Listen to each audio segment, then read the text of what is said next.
Ano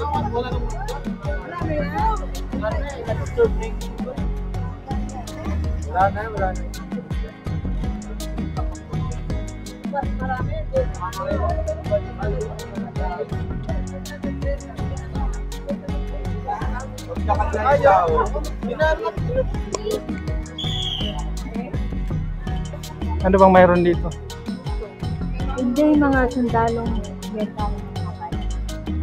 Ano ba yun? Tapos, yung daw paggabi, marami na mga tanika lang naglalakad. Sementeryo ba to? Noong 1911, nagplano ang mga Amerikanong Prail ng Order of Preachers, karaniwang kilala bilang Dominican Order, kasama ang ilang miyembrong Espanyol para sa pagtatayo ng bahay bakasyunen para sa kanila at sa mga madre ng kanilang orden sa Baguio. Isa sa mga miyembro ng kautusan na si Fr. si Roque Ruano, OP, ang parehong arkitekto ng pangunahing gusali ng kasalukuyang campus ng Universidad ng Santo Tomas, ang nagdisenyo ng gusali. Isang 17 ektaryang burol ang nakuha mula sa mga Amerikano na naninirahan sa Baguio at ang konstruksyon ay sinasabing nagsimula noong 1913 at pinangasiwaan mismo ni Ruano.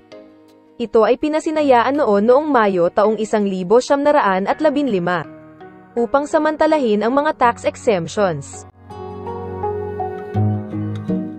Siya no? Hanggang doon.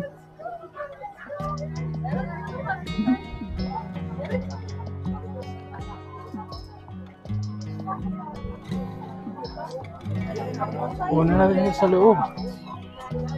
Yan, ito sa loob oh. The Dominicans built before and now.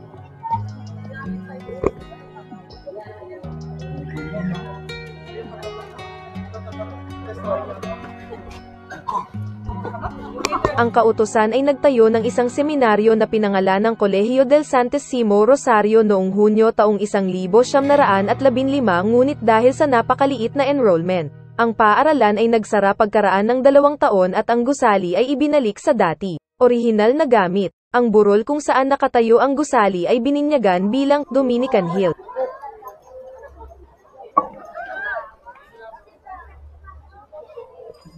Ito may garden dito. Yan o.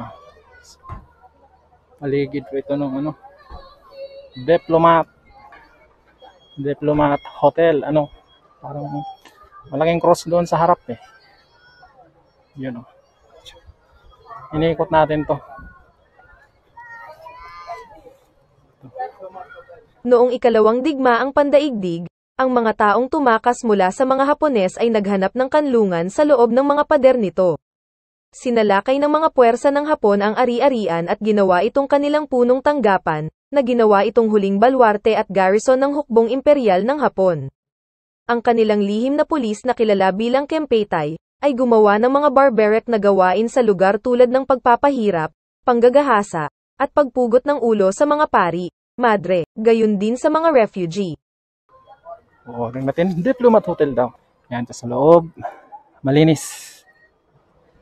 Sa kabila. So, hanggang doon, no?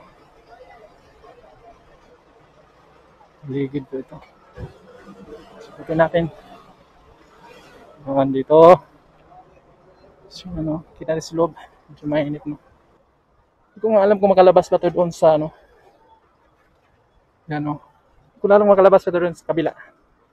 So, ikutin lang natin. Yan.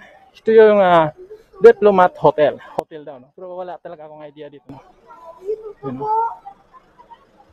Sa panahon ng pagpapalaya ng Pilipinas noong Abril taong 1945, binomba ng mga puwersang Amerikano ang lugar at bahagyang tumama sa kanang pakpak ng gusali habang ang mga puwersang Hapones ay nagpakamatay. Sa pagitan ng taong 1945 at taong 1947, ang gusali ay sumailalim sa pagpapanumbalik. 1972 hanggang 1986 kung nagtataka ka pa rin kung saan nakuha ang pangalan ng istruktura Diplomat Hotel, well, nakuha ito ng istruktura sa loob ng panahong ito.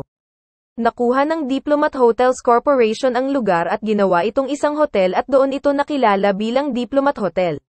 Si Antonio Agapito, Tony Agpawa, isang negosyante, isang psychic surgeon, at isang spiritual healer, ang namamahala noon sa lugar. Sa kasamaang palad, inatake sa puso si Tony Agpawa at namatay noong taong 1987. Mula nang mamatay si Agapao, itinigil ng Diplomat Hotel ang operasyon nito at pansamantala itong isinara sa publiko yan mula taong 2004 hanggang sa kasalukuyan. Bagamat kilala pa rin ang lugar sa pangalang Diplomat Hotel, pinangalanan na itong Baguio City Heritage Hill and Nature Park. Ang Heritage Hill ay idineklara ding cultural property ng National Historical Commission of the Philippines. So dito, parang mga kwarto-kwarto siya dito. Yan o. Yan. So ikot na doon sa kabila. So, dyan.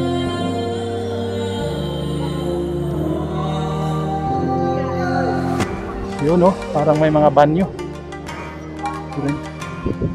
So malinis na, wala ng mga structure sa loob. Kwarto-kwarto na lang na luma. So may mga nilalagay silang mga decoration dito. Yan.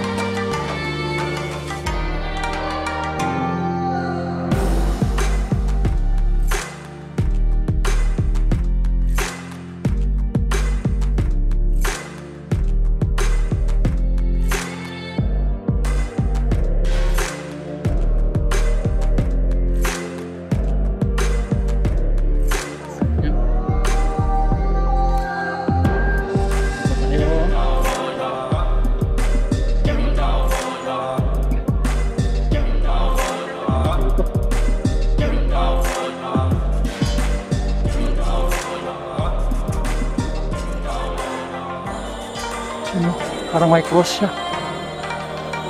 Yan o.